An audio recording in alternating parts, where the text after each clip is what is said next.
The House of Mystery presents Inside Writing, the radio show where authors discuss their writing process in all genres.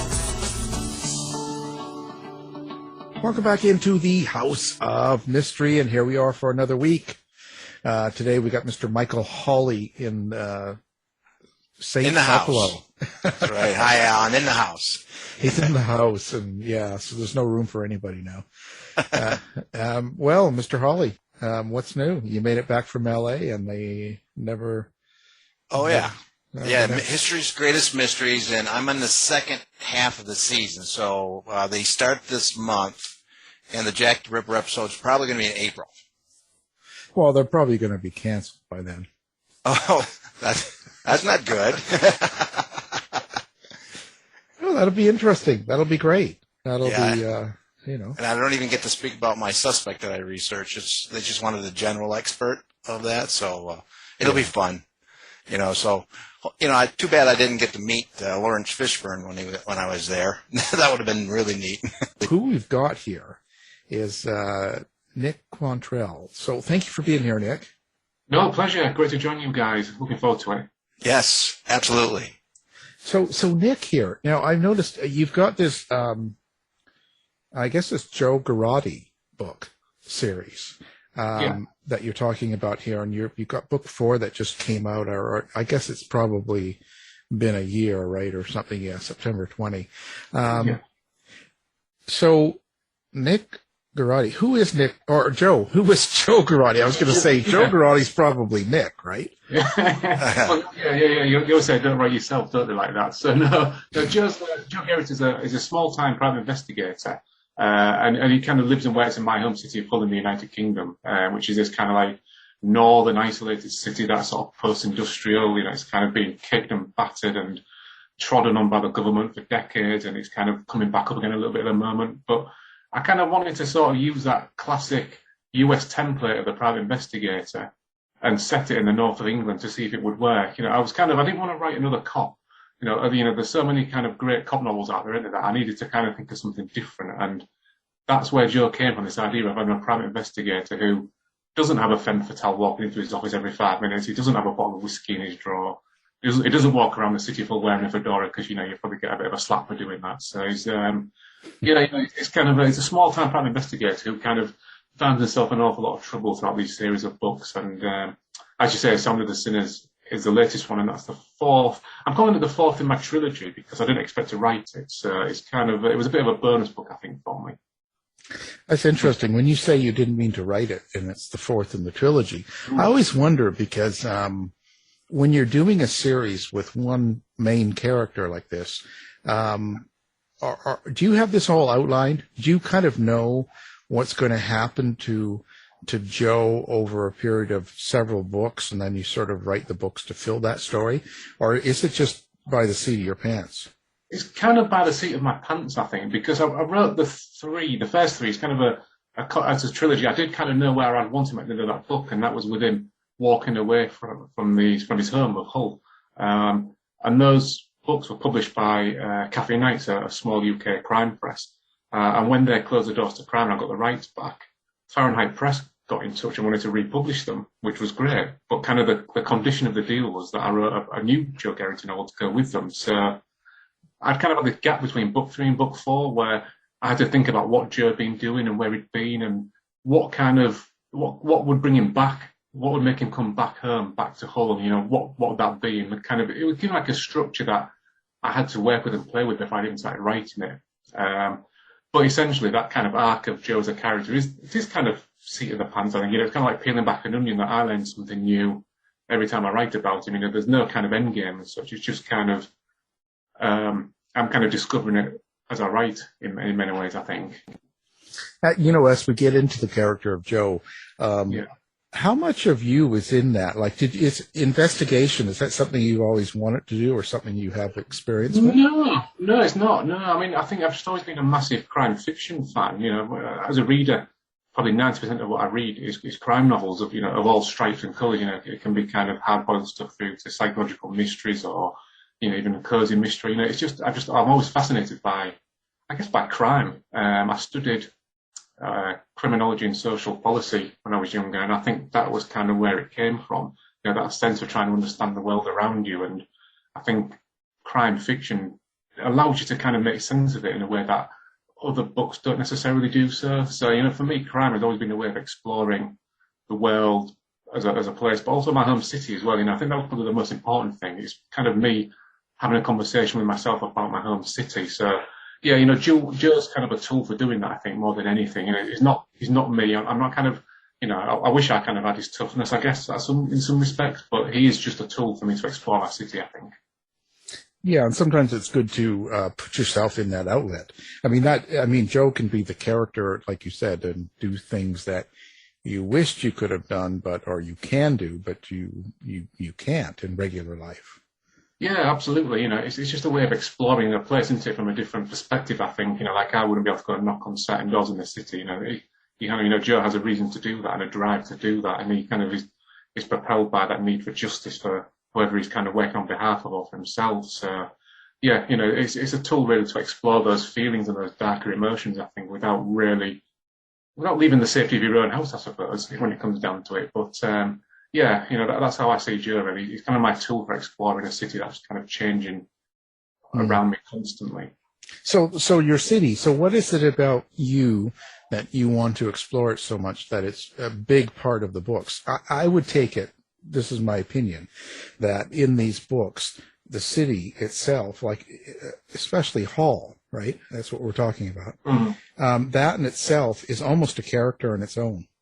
Yeah, I think so, because Hull's a kind of, even England, it's a strange city because we're relatively isolated from everywhere. To get to the next place, it's an hour away to kind of reach a comparable city or a bigger city. So it's kind of very much an isolated and forgotten place, and it's kind of very much downtrodden and looked down upon by the media and by people who've never been to it. So it's always had this kind of sense of, we abide by our own rules in Hull. We do what we want. Our artists produce what they want, they write what they want, they make music as they want to. They're not necessarily influenced by fads or by other places in the same way that maybe other cities are. So it's always felt like almost kind of like a republic on the tip of the country.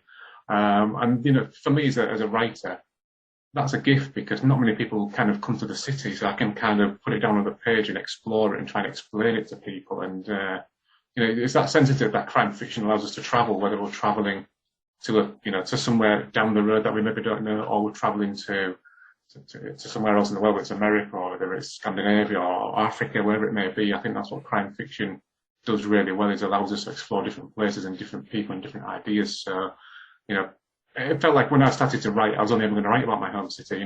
Even now, I struggle to write about places that aren't my home city. I can get on Google Maps and I can kind of visit places and I can kind of look at them and try and feel them, but it doesn't feel as kind of natural about writing as my home city is. What's your population in Hull? It's about 250,000. So it's kind of, I think it's about the 15th or 16th biggest city in England. It's not a huge city by any stretch of the imagination, but it's big enough to have people who are kind of, completely destitute to people with stacks of money and influence and power on a regional basis. So you kind of get that whole spread, the whole kind of like geographical and social spread that you need for a crime novel, I think. That's kind of what makes it exciting for me. Oh, okay. So better than or worse than Blackpool?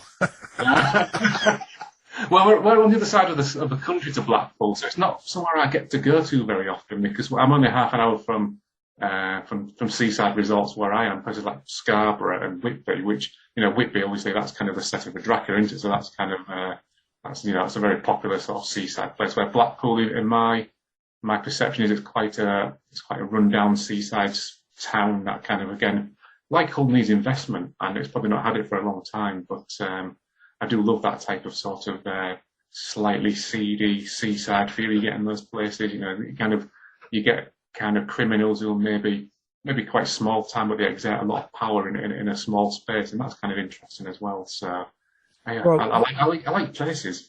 Yeah, well, when I was there last, we went to visit friends that had a place up in Blackpool, and I wanted to see what slappers were. Okay. so that was just it, that was it for me. And let's just say it. No, it was fine. I didn't really actually notice. I actually didn't know why it had such a bad reputation. Yeah. I think it's media, isn't it? You know, people get perceptions of places through the media, and you know, certainly in England, a lot of these things are kind of very London centric. So it's kind of people writing about places from the comfort of their own offices in London, and they don't necessarily go to these places or even try and get under the skin of them particularly, or try to understand them. So they kind of get written off, I think. And you know, Hull's been one of those cities that, since it lost its fishing industry back in the 70s, you know, it's been very much a place that's suffered from high levels of deprivation and hasn't really been given a fair crack, I don't think. Is there any kind of, is it building back up from the fishing community, or? Yeah, I mean, I think the great thing we've had in Hull over the last 10 years is it was awarded the title of UK City of Culture for 2017, which was great because it brought this kind of influx of money to the city to spend on the arts. And myself and my fellow crime writer in the city, Nick Quantrill, we were very lucky that we got funding to put on a crime writing festival during the year-long festivities. So, you know, we got to bring, I think we brought about 40 crime writers from around the UK, people like Mark Billingham, Martina Cole, John Connolly, all kinds of brilliant authors to the city to talk about the work, and we programmed that festival, and it was fantastic. So, you know, the big thing in Hull is trying to build a future, I think, through culture and through leisure, essentially, you know, and it's kind of regeneration. So it kind of also throws up, as a crime writer, all kinds of interesting opportunities, because, you know, obviously where you've got money, you've got crime, and, you know, and as a writer, you've got a lot more scope there to kind of dream up scenarios where maybe you can't say it out loud in the actual real world. So are you saying that you're in crime and that helps you out with your books? Well, you know, we watch carefully in the city. We know what's going on, I think, but yeah, you know, just when it has such a huge influx of money and influence and profile for a change, you know, it was such a, you know, you could kind of see how it changed people and how it changed perceptions and how people were trying to use it as a platform to sort of do their own thing. And it's very interesting as a crime writer to kind of just extrapolate from there, you know, start asking questions about, you know, maybe what would happen if this was to occur or that was to occur. So yeah, well, you know, it was great, and the chance to program a festival as well was absolutely amazing, and it's something that we've carried forward, and we kind of keep trying to plug away and keep putting it on. Well, that's interesting. You know, when you're doing these crime books, how do you get into your characters? You know, of course, your main character, but also the extra characters and the other people involved. So, in order to write them, you kind of have to be fairly believable, right? The character has to be real. It has to have the correct feelings and the right behaviors, so to speak. So what's that work like for you? I think as a writer, a lot of it is kind of, you feel it in your gut, don't you? I think, you know, it comes through rewriting. I think, you know, sometimes I try and plan as best I can before I write a novel, and, you know, sometimes it's almost a cliche to say that characters take on a life of their own, but they do. And it kind of happens when you're not expecting it, and they do it in sort of strange ways. It's kind of, but I think it comes from convincing yourself first and foremost. So it kind of, I spend a lot of time thinking. You know, the actual time I spend on my laptop is probably very minor compared to the time I spend walking around thinking and just sort of exploring ideas in my head and how that would work, whether the character would actually do a certain thing or wouldn't do a certain thing. So I think it kind of comes from experience and your gut feeling and rewriting until I'm convinced as the author that character feels real. And often it doesn't happen first time for me. You know, it goes through numerous drafts. Yeah, it is tricky to try and get under the skin of a character, I think. But every character has to feel. I always try to remember that advice that each character is the star of their own life, aren't they? You know, and although they're a minor character in the book, they've got their own story, and they've got their own backstory, and they've got their own aims and dreams and ambitions. And I think that kind of something you have to drag out with them as you're writing. So do your characters have flaws on purpose, or that they work through? Yeah, okay. I think that's all kind of part of the arc, isn't it? When you're writing a story, you know, those characters have to kind of have some kind of journey that they go up on, and it has to kind of impact upon them, and they have to make. But you want them to make decisions, don't you? I think as a writer, you want them to kind of make a decision, and something that they will act upon, and how that will then feed into the story and give it momentum and propel it forward. And that's the important thing, I think, is that kind of giving them enough kind of they've got enough kind of skin in the game, haven't they? I think that's kind of what I'm stretching for. You want them to have kind of consequences in their actions, and that's important. In these books and crime fiction, I would imagine, okay, so there's going to be entertainment in it, and that's what you want. But is there also like a subtext? Are you hoping people take away something else from the book that's maybe written underneath? I guess to a degree, yeah. I'm fascinated by sort of power and by money and how they kind of intersect each other. Even in a sort of like a relatively small city like Hull. So I guess I'm kind of always writing about power in some way. Maybe it's not. I'm even maybe not doing it deliberately myself. I'm not kind of necessarily planning it out as an idea as such, but I am always kind of thinking about power and inequality and who has power and who has money and who doesn't have it. So I guess those are the things that kind of drive my novels, essentially, is that kind of sense of why society is ordered as it is, and kind of the consequences of that and who wins and who loses from that. So I guess that's the kind of underlying sort of basis of all my work in a lot of ways, but it's not something I'm kind of trying to think about too deeply, because, as you say, it's about entertainment, isn't it? You want people to read a book and you want them to be entertained and go away kind of having enjoyed it and having maybe they've gone away and maybe they've kind of thought about something in a different way to how they have previously. But I think, first and foremost, you read for entertainment, don't you, for pleasure. Well, I think so, but hopefully. But, both Michael and I write out in nonfiction and true crime. We can't really choose our ending, so to speak, and we can't really choose our character's behavior. I mean, I guess we could put some of our own feelings in on the characters involved, but it's not like you get to create that character, create the situation, and decide how it's going to end. Yeah, that's true. It is, isn't it? And I think, the ending has to be satisfactory, doesn't it, in that sense? And I kind of like loose endings as well. I like those kind of like loose threads where maybe you have closed the story off in the sense of a big arc, the arc of the story and the kind of like the overall solving of the main mystery within it. But within there'll be like threads that still dangle, and a little bit of wriggle room for people. And I think as readers we like to do a bit of work as well, don't we? We like to think about what we're reading, and we like to make our own minds up about the morality maybe behind a decision within a story. So yeah, I think there's a lot of grey areas within that you can explore as a fiction writer. It doesn't have to just be black or white. You don't have to necessarily solve the mystery in the novel, but I think there's a balance there, isn't there? It has to be kind of satisfactory for the reader, but also I think you can kind of play a little bit with it as well and maybe kind of leave it with some open questions, which I guess is a bit tricky for you guys. Like you say, as true crime writers, it's more about, I guess, the resolution, isn't it? Yeah, I lie a lot, so people don't know that it's not the truth. So that's how you work it, Nick. I will note that down. That's how next. Well, there you have it. Now you know. No, I think that, and I think there's a difference in the sense of, you can't really choose what the characters have already, what they've done or are going to do in the book. It's kind of already there. So it's more about being able to find out the truth, except for in Michael's case, and pass that on to people so they try to understand, I guess. That's kind of how it is. Do you find a difference in UK mysteries and crime fiction as compared to American crime fictions?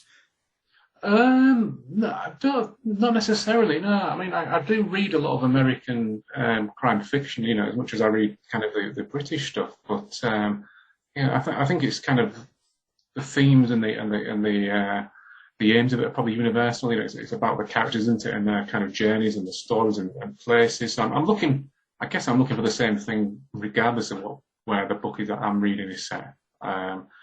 So I don't necessarily see any great difference in that sense, really. Not fundamentally. I mean, obviously you kind of get into the stuff where maybe if I'm reading a cop novel set in America, and the law procedure is vastly different to what it is in a UK set novel, or the private investigator. Obviously, subgenre is kind of a good one for that, isn't it? Because they kind of operate in a very different way. But I think fundamentally, crime novels are the same wherever you pick them up. It's about the character and it's about the setting and it's about themes that whether you're writing about Hull or you're writing about New York, it's about power and about money and about revenge and about justice, and those kind of themes cut across all, or should cut across all good crime novels, I think. I always find the British ones a little bit more. I hate the only word that comes to me is intelligent, but I don't want to use that. I just mean it's a little bit more. It's more of an investigation on people's behavior, in a sense, than just that they did it. Yeah, I mean, I guess maybe it depends on the books, doesn't it? Because, I'm kind of thinking of something like the Michael Connelly books, and I kind of see them as being very much the other side of the coin to Ian Rankin's Rebus novels. And I would certainly say those are very satisfying mysteries and investigations in the way that a Rebus novel is. Bosch and Rebus are kind of almost like long lost brothers, aren't they, really? So I guess, it just depends on what you're reading, I think, doesn't it, in that kind of subgenre. But, yeah, I mean, I guess particularly when you talk about thrillers, and obviously the US kind of has the edge on that, don't they? Because obviously you have to Reacher running around with guns and whatnot, and it's kind of a very different scenario. You couldn't set those type of novels in England, could you? I don't think it just wouldn't kind of work. Yeah, you're not running around with guns. Well, not always, at least at the moment. Yeah, I think some subgenres work better than others, don't they? I think in certain countries. I guess, but no, I think there's plenty to kind of like in both. I think, and you can kind of find it if you want to. I think as a reader. Yeah, and you and during your, I guess some of your writers, you've had Lee Child, and he's quite a writer with Reacher, right? Oh yeah, I mean absolutely. I mean I've had the pleasure of interviewing Lee at the Harrogate Crime Writing Festival, and he's a massive supporter of crime writing in all its kind of shades and colours, and supports writers amazingly well. But those novels are kind of they could only be set in America, I think. No, you couldn't. That wouldn't work in. Yeah, there was a Reacher novel set in the UK, wasn't it? Or at least partially set in the UK. I can't remember which one it was now, but it wasn't. I don't think it really worked particularly, not for me as a reader. You want Reacher in those kind of small Midwest towns, don't you, where he's kind of isolated from everywhere else, and he gets involved in all sorts of mysterious trouble, like on the. I guess you guys have maybe seen the Amazon series that's just been on as well. Yeah, I just saw it. It's pretty good, but yeah, you couldn't work that in any other country, really. I mean, that setting and the behavior is something that would be very hard to pull off in the UK. Yeah. I mean, I think people maybe know Simon Koenig. He's a brilliant thriller writer, and his kind of UK thrillers have that kind of very much up against the clock feel against them, and they're very fast paced, and there's people kind of screeching around the country, and they're around the countryside and with guns and with kidnapping people, and there's all sorts of stuff going on, and they're probably as near as I think we get to that kind of Reacher template, really. But yeah, it is very rare that I think you pick up a UK thriller that works like a Lee Child book, or maybe a Linwood Barclay book, or those type of thriller writers. Well, interesting that, like from across the Atlantic, we think of London, but Hull is so much different. And do you purposely try to kind of separate that, or try to get the kind of the experience what you would get in Hull? Yeah, I mean, I think so. The UK. I mean, obviously it's a small country, isn't it? But every area has its own character, and I think. You go to Edinburgh with Ian Rankin, and that's kind of very much a university city, and it's a red brick city, and it's kind of very different to what Hull's like, and then you kind of go across to somewhere like Liverpool, and again, that's very different. And London, obviously, is a global city, isn't it? Essentially, it's a melting pot of people and of cultures, where other maybe cities like Hull, which are kind of 200 miles away, aren't as developed in that way. I think it's about trying to get the character of a place onto the page, and that's kind of what I want to do with Hull. But yeah, I think you have to be careful that every place has its own kind of character and flavour, and that's kind of important, I think, as a writer to draw that out, really. It's interesting how you have the the private investigator, and you said kind of like in America, and we start with actually Sherlock Holmes with the private investigator, then it goes to America. Now you're back in Hull.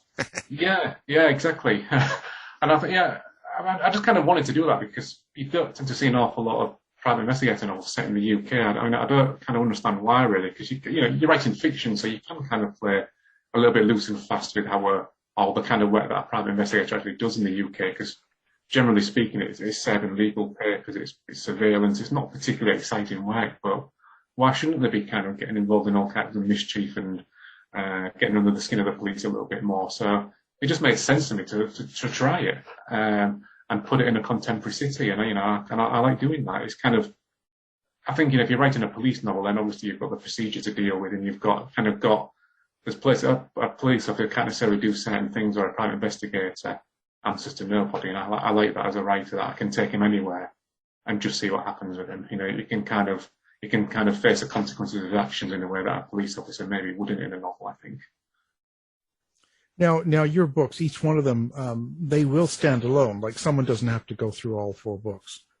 No. They're standalone. I think kind of that's, as a writer, that's the aim, isn't it? You want a series which rewards readers who kind of go all the way through them, but you want them to stand alone as well at the same time. And very much Sand of the Sinners, which is kind of the 4th book, but it's the start of a new cycle, really. So it's a good jumping in point, I think, because Joe's been away from the city for 5 years. He's been out working in Holland.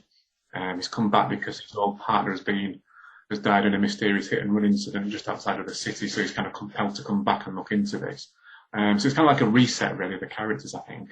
So I think Sand of the Sinners is a really good point to jump in as a reader, and that was certainly the intention, yeah. How do you feel your characters? Is that like, do you like hear them as people? Do you hear voices? Do you see them visually? How is it for you?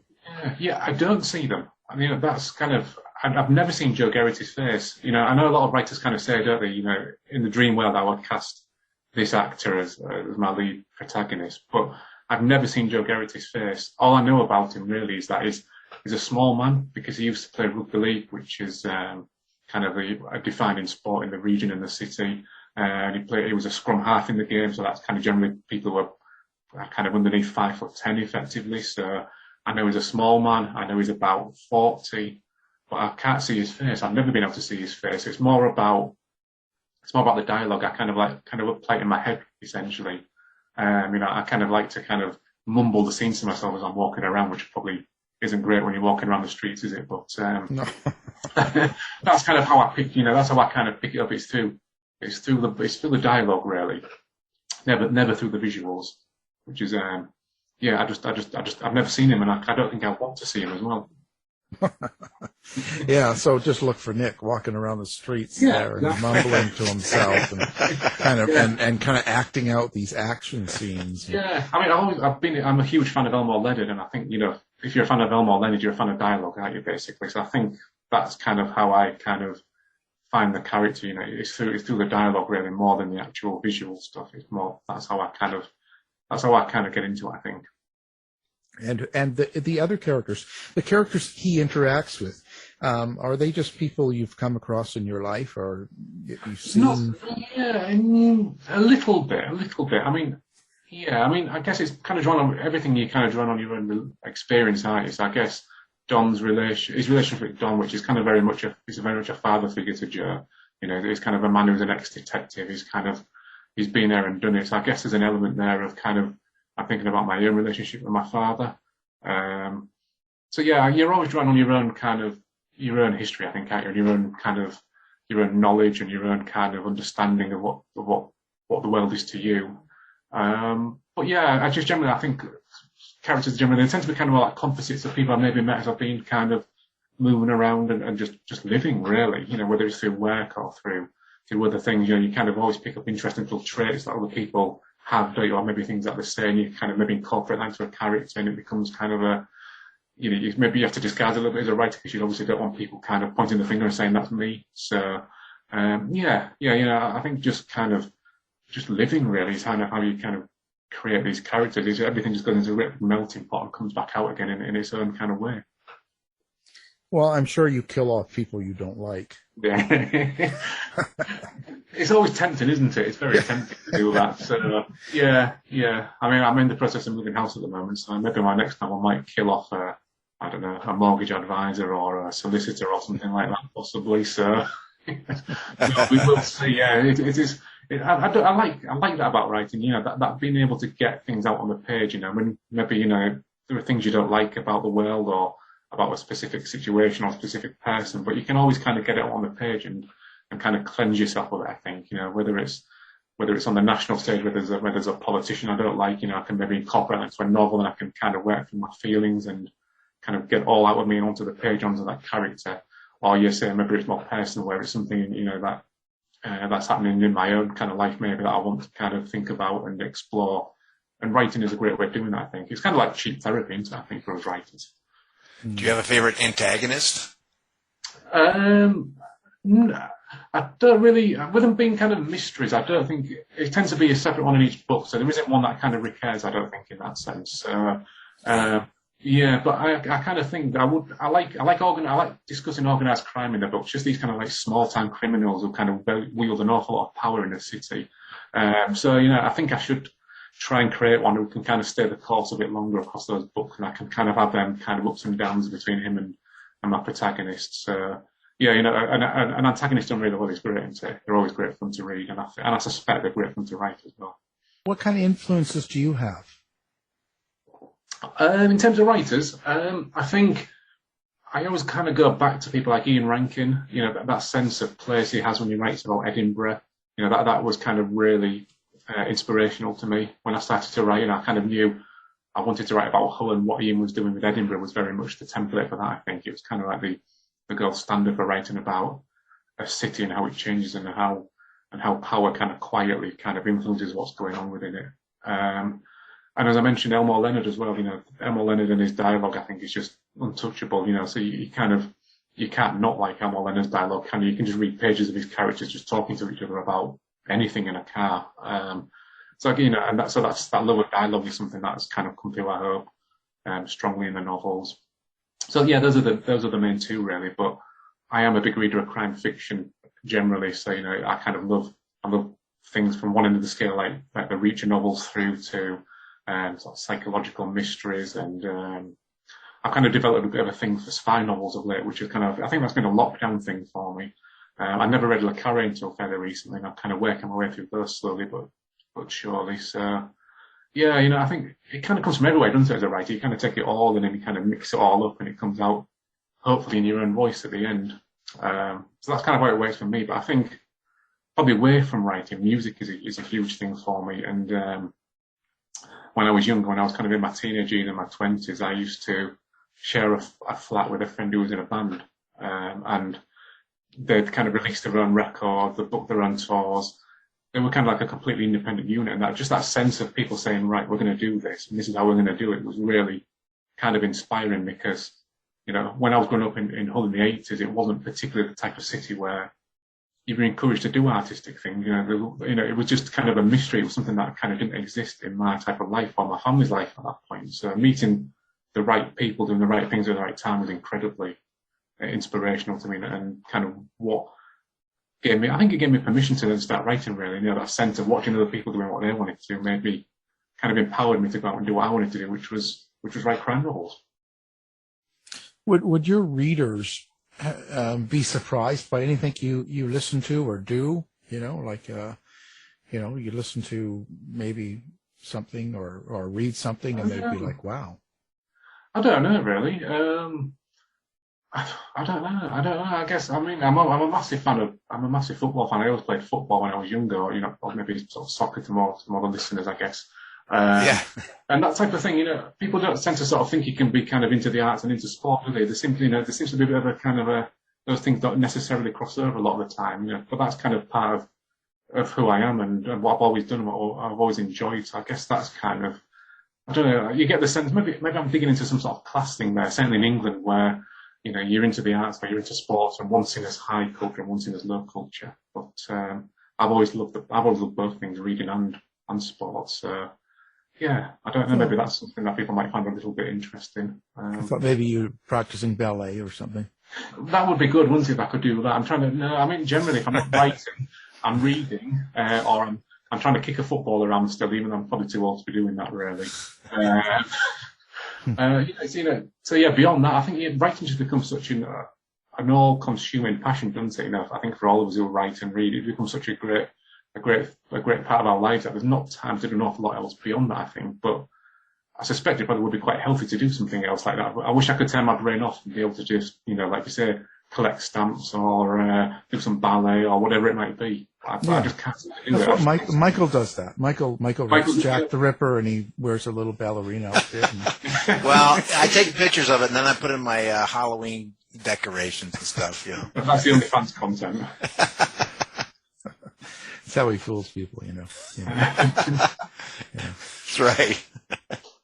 Well, what's your writing structure then? Like, how do you find yourself writing? Can you just schedule time that you have where there's nobody around where you're living and it's quiet, or do you have to be in a certain mood to do it? Like, where does it go for you? Yeah, I'm very lucky that I kind of do a combination of things. I work part-time in a regular job, and kind of the last 5 years, the most important thing has been getting my daughter to school and back every day. So that's become my thing. So the school day, generally speaking, when I'm not working in other areas, is my writing time. So I quite like the fact that I had between kind of 9 o'clock in the morning to about 2 o'clock in the afternoon to write, and that's kind of like set time. So usually I spend a couple of hours messing around too much on Twitter and Facebook, and then the clock will be ticking slowly around to school's finishing, so then it'll be a panic station, and then I'll start writing. But I like having that structure. I'm very lucky that I've got a structure I can work with that kind of gets me writing. And like I said, I spend a lot of time kind of walking and thinking. So I'll generally take my daughter to school and I'll be thinking about what I'm going to write as I walk back, and then I'm kind of ready to hit the laptop, hopefully. But like everybody, like, I'm kind of doing it around other things, so it's kind of work, it's other commitments. I may be grabbing an hour a night to do it. I may be grabbing a bit of time on the weekend. It depends on what the deadlines are, I think, as much as anything. But I feel quite lucky that I've got the chance to write at least part-time at the moment, which is good. So I just try and maximise that as best I can, really. Yeah, I mean, that's kind of all you can do there. You ever going to write other types of books? Do you think you'll venture into something different, comedy? Or? No, I don't think so, to be honest. I say I'm such a fan of crime fiction as a genre and as a reader that it's the only thing I really want to write, really. I know I've kind of not got the urge to write in other genres. I guess if I was to do something else, it would probably be non-fiction. I'd maybe like to write a book kind of about sport or maybe about music in some way. I don't know what those books would be necessarily, but I would like to try a non-fiction book at some point. But I think at the moment, I'm just kind of, my aim is just to keep writing, hopefully writing better and better crime novels, and I just want to try and push that as far as I can, really. So, I've not got that kind of itch to write other things particularly. I know some writers enjoy that, don't they? But for me, I just want to write crime novels and try and improve the craft doing that, really. Historically in Hull, has there been any kind of like serial killings that you could maybe do some nonfiction from Hull, or? There is kind of interesting stuff in the Victorian era that can be kind of written about. There's always interesting stories to tell, isn't there? It's just trying to find that fresh angle on them, I think, into that kind of new take on them that gives us a bit of insight through sort of new eyes, effectively. But it's not something I'm particularly looking for, and I think that's the difference. I'm always kind of thinking about plots and about ideas, but I'm deliberately trying not to look at things like real life murders and real life crime, because I don't want to get that itch to write it. Maybe I just want to write fiction. So maybe I'm kind of subconsciously turning the tap off there when I read about it. I'm not digging too deep into it, I don't think. But there's lots of opportunities, I suspect. Even in a smaller city like Hull, there'll be stories there that I'm sure. Sounds like you still, though, have to do research on, let's say, how private investigators work and the police force, how they relate to each other. Yeah, I mean, to a degree. I mean, I like writing a private investigator, partly because you don't have to do as much research and as much procedural elements to it as a police character. So that was a big attraction to me, maybe because I just don't like doing that stuff. I think that would probably be quite a drawback for writing non-fiction, wouldn't it? I really would have to kind of learn how to research properly and methodically and in a way that was kind of time efficient. So, it's a very different skill set, I think, and it's not one that I've kind of particularly wanted to get into just yet. Right. You also, the new home of Joe is Amsterdam. Do you have a particular reason for using Amsterdam? Yeah, it's because Hull is connected by ferry across to Holland. You can jump on a ferry in Hull about this time of the night, about 7 o'clock p.m., and you wake up in Rotterdam the next morning at sort of 6 o'clock, and then you're only an hour away from Amsterdam. So there's always been a connection between Hull and Holland, and you kind of see it in the architecture of Hull as well. You know, there's kind of that very much that Dutch influence upon it. So yeah, there's always been that connection there, and it just kind of, you know, it just felt kind of logical. Like if Joe was to go somewhere, then that's somewhere it's a good distance away, but it's not too far at the same time. You know, there's always that connection. You're only a ferry ride away between the two places. So yeah, you know, and plus I like Amsterdam. I love going there as well. So it was kind of fun to write something. At least trying to imagine and picture living in that city and how that would then influence into the novel. So yeah, you know, it just kind of felt, once I decided it wasn't in Hull anymore, I felt it had to go abroad somewhere, and Holland and Amsterdam just felt like the obvious choice for me, really. Oh yeah, I'm sure. You know, he's having a good time with the pot. Oh yes. It's one of those places where, you know, when you visit Amsterdam at different stages of your life. I think if you live in Hull, you kind of go as a teenager with your friends, you know, and you kind of enjoy some of the more nefarious opportunities that Amsterdam offers you. Then you kind of go back with a partner and you kind of see how beautiful it is as a city with the canals and the art galleries. And then you kind of go back with your children and you kind of see it through fresh eyes again. So it's kind of it's very much a city that offers lots of different things to different people. So, you know, I think it'd be a great setting for a crime novel as well. So maybe when I do start writing about other places other than Hull, Amsterdam might be a good choice, I think. Certainly be fun to go investigate. Yeah, and tax deductible as well. Yeah. Speaking of people, do you like people, or do you like? And I mean this. Do you like having the world the way it is now, like the social media and all of that? And do you like people to interact, or do you get into all that? I do. Yeah, I do. I think I do. I love Twitter actually, which, you know, not many people seem to do they? But I really like that. You know, being able to connect with people all around the world. You know, whether it's through books or whether it's through sport or whatever it is. I just think it's such a great opportunity. You know, I mean, obviously it is and can be a cesspit, can't it? You know, if you kind of look in the wrong places, or you let yourself kind of get drawn down rabbit holes of politics and things like that. But I think on the whole, it's such a positive thing. You know, and it's been such a positive thing on my life as well. You know, and then really has enriched it, having some different people from all around the globe, being able to kind of interact with them and read their stories and read what's happening in their places. And yeah, I think it's great. I like it too much, I think, to be honest. You know, I could probably spend more time writing and less time tweeting, I think, would probably be wise advice to myself. So do you follow reviews, or does that matter? I think any writer who says they don't look at them probably lies, don't they? You can't help but look at them. But I think, you know, you kind of have to try and remain balanced, don't you? You know, if somebody gives you a 5-star review and says you're the best writer in the world, then you shouldn't believe it. And if somebody gives you a 1-star review and tells you're the worst writer in the world, you shouldn't believe it either. You kind of just got to try and just let it wash over you, I think, to a degree. You know, there's often kind of things you can pick out of them that are useful, but I try not to get too bogged down in reviews, because, you know, you don't need an excuse to give yourself a kicking, I think, as a writer, do you? You know, if you're a writer who's kind of quite pleased with what you're doing, then I'd be a little bit worried, I think, really. You know, I think writers should be full of self-doubt about what they're doing and kind of questioning themselves as to whether what they're writing is the best they can produce, or whether they're doing it right. So yeah, you know, I think, you know, it's probably something you don't need to hear, I think, is reviews and criticism or praise, really. You just got to kind of focus in on giving the best way that you can and doing the best way that you can. And that's what counts ultimately, I think, you know, being able to kind of answer to yourself and be satisfied that you're giving it the best shot that you can and you're producing the best way you can at that point in time. Well, hopefully I'll become like you, because right now I hunt down and kill the people that... You know, that's what people are dealing with it, of course, isn't it? Yeah. It does tend to carry quite stiff jail penalties, I think, that, doesn't it? So it's just tricky. Only if you get caught. Yeah. Yeah, so you've got to be careful with stuff like that. Well, yeah. I have a pseudonym. I call myself Nick Quantrill, and I go out looking. Uh-oh. I'm not looking to America anymore, or Canada. Yeah. I'm not looking to America anymore.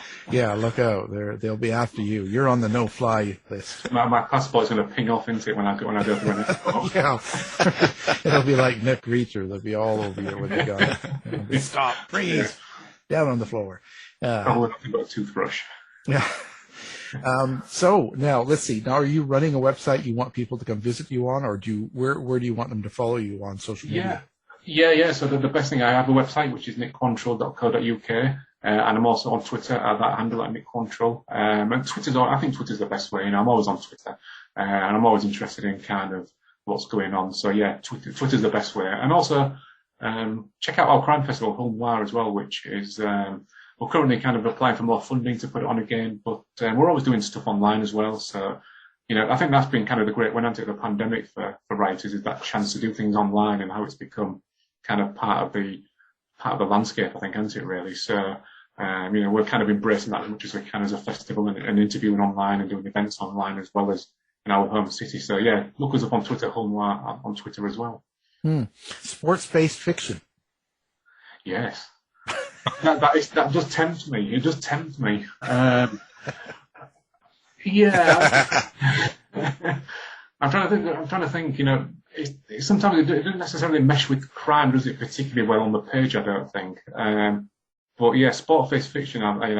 David Peace, who wrote the Damned United, about Brian Clough, a great British football manager in the 70s, is an incredible. It's a noir novel, essentially. You're inside the head of Brian Clough, who was this conflicted man between kind of what he's kind of driven to be the best he can be. And he's kind of got this antagonist who was another manager, Don Revie, who's got the job he wants. And it's just kind of it's a novel about being conflicted and about demons and about how they kind of drive you. And it's just, it's a noir novel, but it's kind of marketed as a sports novel. So it can be done, but it's something I do think about, and I would like to get that idea that lets me kind of write a sports crime novel. But you've also got to have an eye on the commercial aspect as well. I'm not sure people necessarily would want that particularly.